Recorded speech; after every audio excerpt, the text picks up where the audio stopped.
I wouldn't necessarily say that it's much nicer here.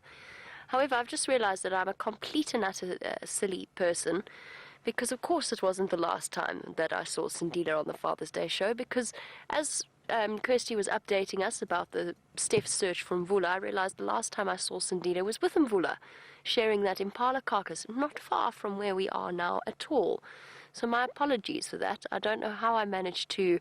I didn't so much erase that from my memory as just simply got my timelines mixed up.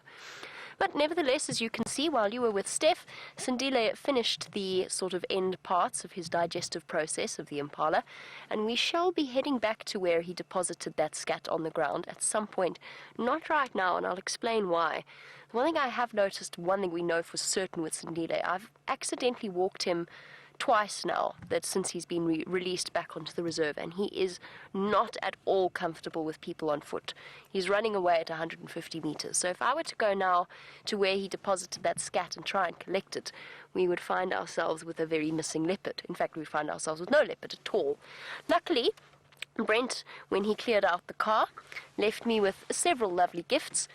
One was the leopard vial, the leopard scat vial, with its preservative silicone beads, sorry, you know, all the same basically.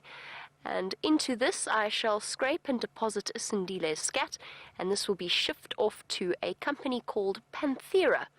So we're going to write down all of his details on the little piece of paper that's tucked away in there, and off it will go to Panthera to be included as part of the genetic studies of the various cats, or at least in leopard terms, particularly focusing on the paternity of our various leopards, so who the father is, because that, of course, is one of the great unsolved mysteries of the leopard world.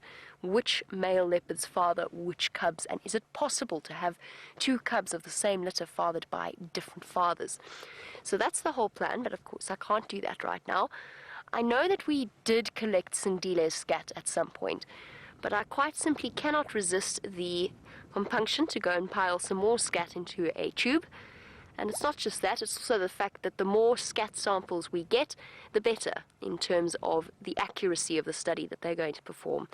So whilst we may not see results of the study for a considerable period of time, at some point, the much debated question, who is Sindile's daddy, will be answered by genetic testing. Could it be Tingana, the dominant male leopard, and the high sort of, I think, most people's favorite suspect? Or is it the Anderson male, or is it Mvula, who, of course, Steph has been searching for? And whilst he's been on the search of Mvula, he has found something else, something feathered and bright purple.